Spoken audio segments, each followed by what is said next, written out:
Hello. आज मेरा topic अंतर्राष्ट्रीय विधि के विकास से संबंधित एक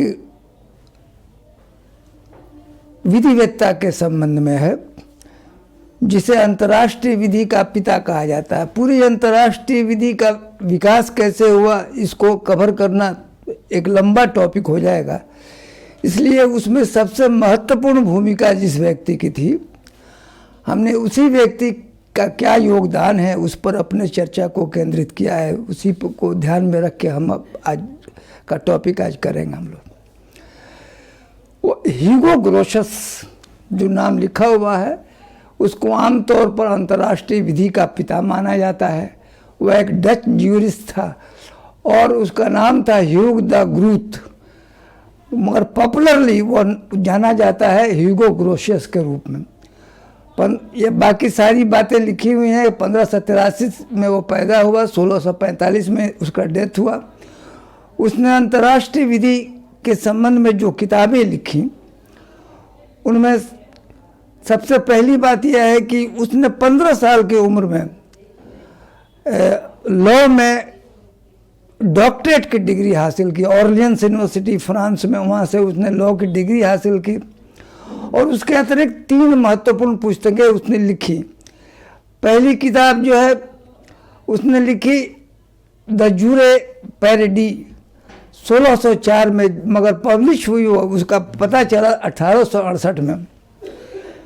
उसका द जूरे पैरेडी का अंग्रेजी हुआ ऑन द लॉ ऑफ बूटी।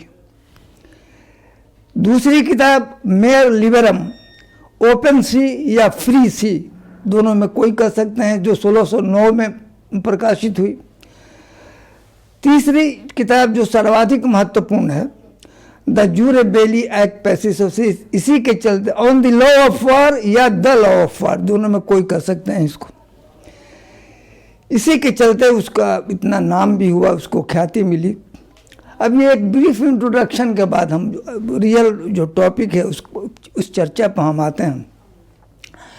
ह्यूगो ग्रोशियस को सामान्य रूप से अंतर्राष्ट्रीय विधि के पिता के रूप में स्वीकार किया जाता है। उसने शुरू से ही, अपने जीवन काल के बहुत शुरू से ही विधि से संबंधित विषयों में अपनी अभिरुचि दिखलाई। और जैसा कि हमने आपको जस्ट बताया था, और 15 साल की उम्र में उसने लॉ में डॉक्टरेट की डिग्री हासिल की। फिर 1604 में उसने किताब जो लिखी, जिसका अभी हमने आपको बताया था नाम, द जूरे पैरेडी या the law of on the law of बूटी। फिर उसके बाद से 1609 में मेयर लिबरम लिखा, ओपन सी, द जूरे बेली एक्ट पैसिस 1625 में लिखा। 1625 में जो पुस्तक उसने लिखी, द जूरे बेली एक्ट पैसिस, the law of war and peace, इसकी अंग्रेजी हो गई the law of war and peace. और यही किताब वह किताब है जिसने अंतर्राष्ट्रीय विधि के पिता के रूप में उसको प्रतिष्ठित किया, और जिसके चलते ग्रोशियस को अंतर्राष्ट्रीय विधि का पिता कहा जाता है। उसने इसको जैसा उलट लेते हैं,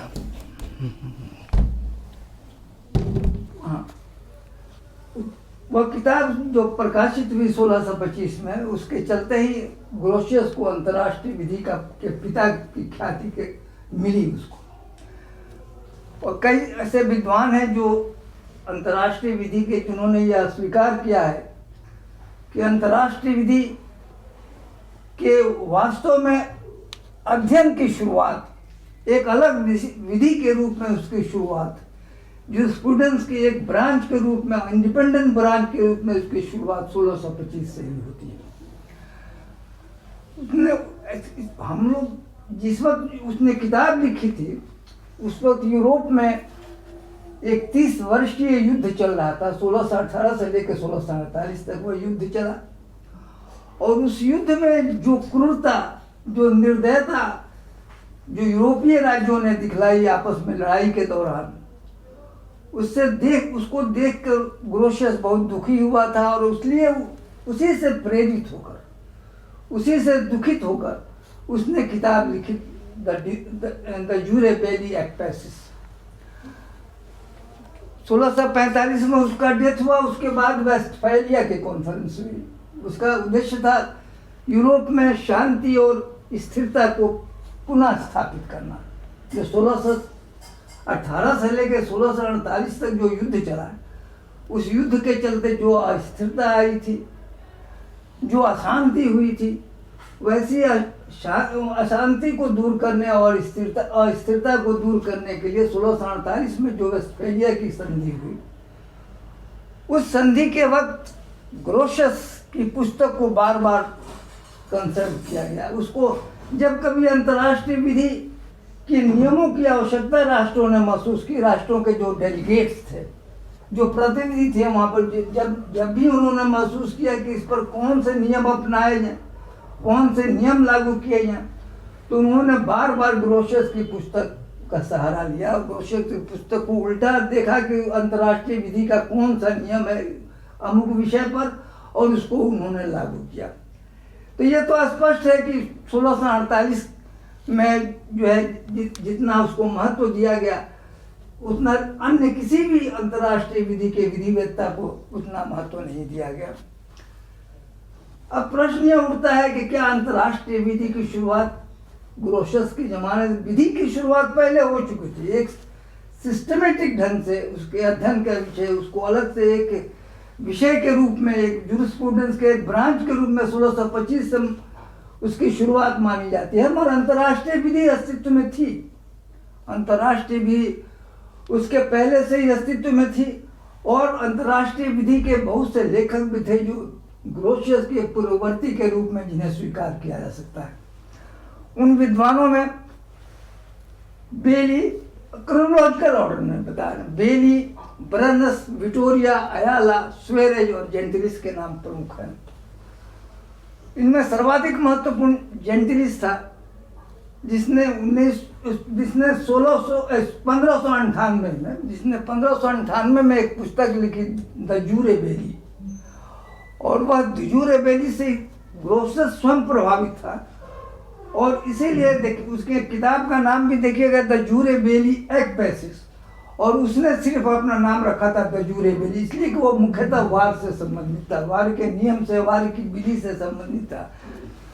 तो ग्रोशस के कहने का मतलब ये है कि ग्रोशस के आने के पहले, ग्रोशस के किसी लिखने, अंतर्राष्ट्रीय विधि के बारे में लिखने के पहले भी अंतर्राष्ट्रीय विधि मौजूद थी। अंतर्राष्ट्रीय विधि के बहुत से विद्वानों ने इस पर अपना विचार दिया था।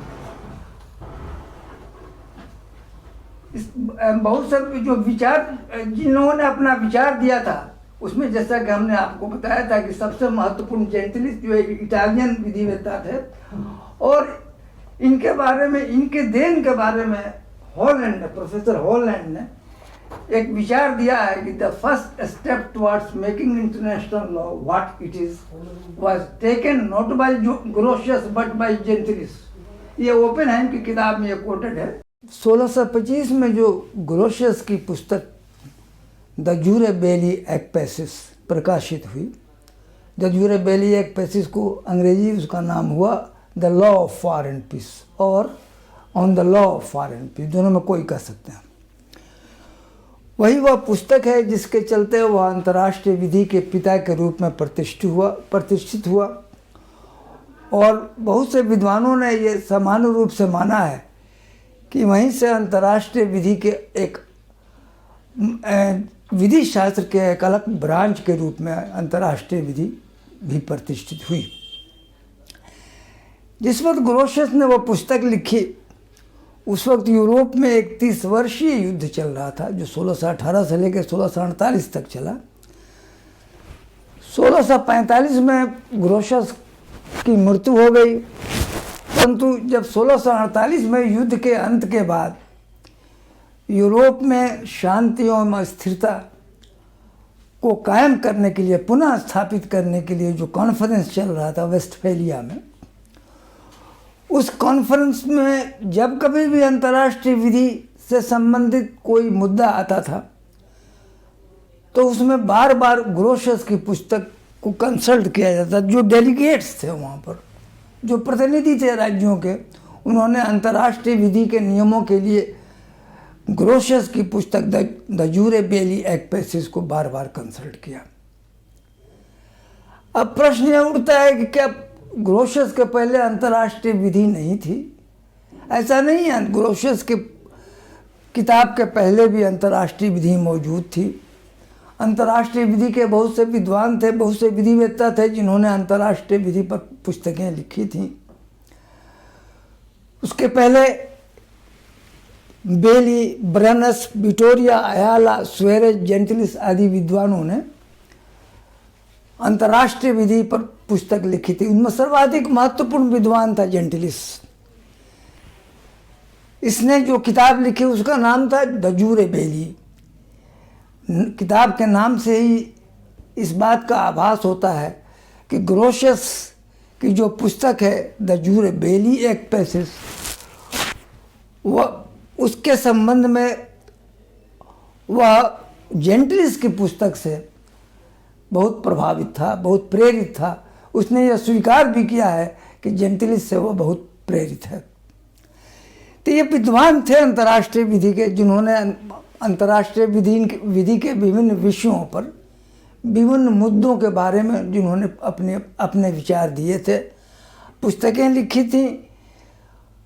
मगर उनमें और ग्रोशियस में फ़र्क क्या था? उसमें जैसे आपको बताया सर्वाधिक महत्वपूर्ण जेंटिलिस था।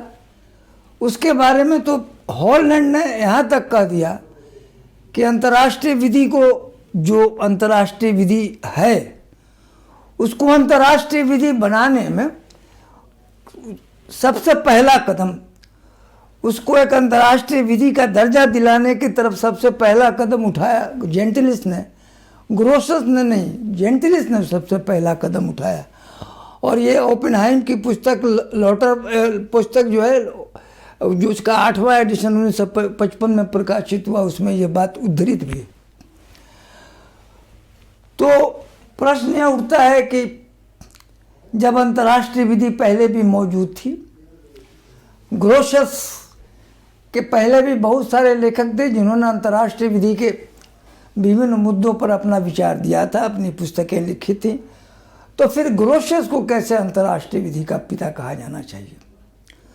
वास्तव में जितनी भी पुस्तकें उसके पहले लिखी गई थी, उनकी एक सबसे बड़ी डिफिशियंसी, सबसे बड़ा दोष यह था कि उनका आंशिक अप्रोच था। अंतर्राष्ट्रीय विधि के प्रति उनका अप्रोच आंशिक था, अर्थात वे अंतर्राष्ट्रीय विधि के कुछ पहलुओं को ही टच करते थे। उन्होंने अंतर्राष्ट्रीय विधि के कुछ पहलुओं को ही टच किया था, उसी को डिस्कस किया था। और अंतर्राष्ट्रीय विधि के पहलुओं के टच करने के चलते वो कंप्लीट अंतर्राष्ट्रीय विधि को एक सिस्टमेटिक रूप से और व्यापक रूप से उन्होंने उसका अध्ययन नहीं किया और उस पर उन्होंने विचार नहीं दिया।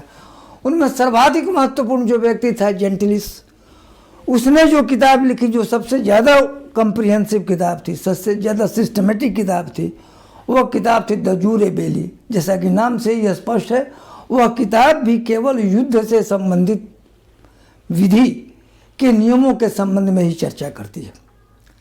ग्रोशियस सबसे पहले ऐसा व्यक्ति हुआ, ग्रोशियस सबसे पहला विधिवेत्ता हुआ जिसने पूरी अंतर्राष्ट्रीय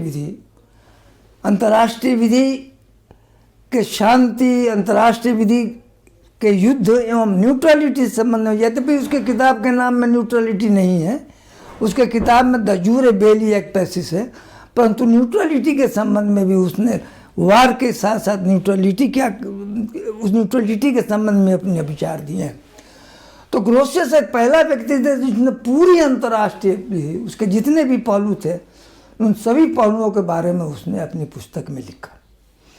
इसलिए J.G. स्टार्क ने अपने 1958 की जो एडिशन उसका है, an introduction to international law, उसकी पुस्तक है, उस पुस्तक में J.G. स्टार्क ने कहा, it is not exaggerating to say that international law first assumed systematic shape as the result of Grotius' book।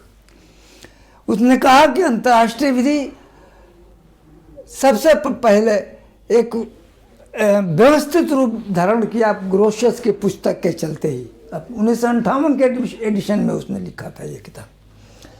तो ये चूँकि अन्य विद्वानों से, अन्य विधिवेत्ताओं से यह भिन्न था, इसने पूरी अंतर्राष्ट्रीय विधि के प्रति एक व्यवस्थित अप्रोच अपनाया, होलिस्टिक अप्रोच अपनाया, संपूर्ण, वो आंशिक अप्रोच नहीं था उसका, संपूर्ण अंतर्राष्ट्रीय विधि को, उस समय जो प्रचलित थी अंतर्राष्ट्रीय विधि, उसके बारे में उसने चर्चा की। इसलिए उसको कहा जा सकता है कि वो पहला व्यक्ति था जिसने सिस्टमेटिक रूप से अध्ययन किया।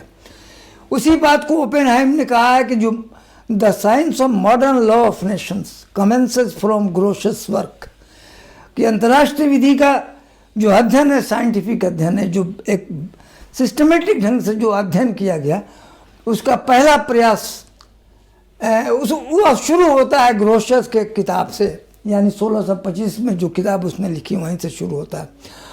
फिर कहता है because in it a fairly complete system of international law was for the first time built up as an independent branch of science of, ये पहला जो मौका था, ये पहली बार अंतर्राष्ट्रीय विधि को एक संपूर्ण विधि के रूप में प्रतिष्ठित किया गया। अंतर्राष्ट्रीय विधि को संपूर्ण विधि के रूप में देखा गया और वह जूरिस्प्रूडेंस का या साइंस ऑफ लॉ का एक इंडिपेंडेंट ब्रांच स्थापित हुआ।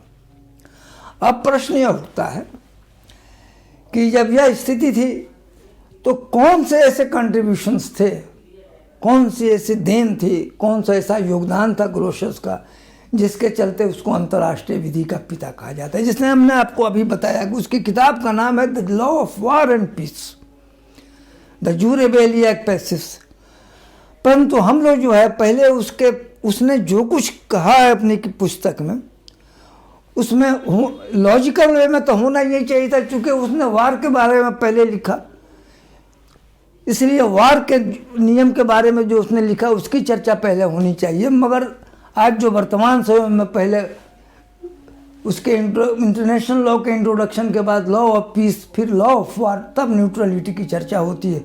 इसलिए हम लोग उस हिसाब से पहले अंतर्राष्ट्रीय विधि के संबंध में जो कुछ उसने कहा है, उसने पीस के संबंध में क्या कहा है, वह जैसा कि आपको हमने इसके पहले बताया था जेंटिलिस के बारे में, कि अधिकांश विद्वान जो थे वो आंशिक अप्रोच रखते थे और अंतर्राष्ट्रीय विधि शांति के संबंध में अंतर्राष्ट्रीय विधि क्या है उस पर उसने विस्तृत चर्चा की। वो उतनी कॉम्प्रिहेंसिव बुक, उतना सिस्टमेटिक ढंग से इसके पहले कोई किताब नहीं थी। वह पहला व्यक्ति था जिसने पूरे अंतर्राष्ट्रीय विधि के बारे में लिखा। तो लॉ ऑफ पीस के बारे में जो कुछ उसने लिखा, उसके चलते वह अपने पूर्ववर्ती विचार को, अपने पूर्ववर्ती विधिवेत्ताओं से, अपने फोरनर से वह अलग है। उसने राज्य शांति काल में राज्यों के अधिकारों एवं कर्तव्यों के बारे में भी विस्तृत चर्चा की। उसने राज्यों के इक्वलिटी, राज्यों की समानता के सिद्धांत को प्रतिपादित किया। उसने बताया कि चाहे राज्य छोटा हो या बड़ा हो, इंडिपेंडेंट जितने भी राष्ट्र हैं वे एक दूसरे की समानता का अधिकार रखते हैं, वो समान है, एक दूसरे की समानता का अधिकार उनको है। फिर अंतर्राष्ट्रीय विधि में केवल अंतर्राष्ट्रीय विधि के विधि में केवल उसने राज्यों के अधिकार की ही चर्चा नहीं की, उसने उनके कर्तव्यों की भी चर्चा की।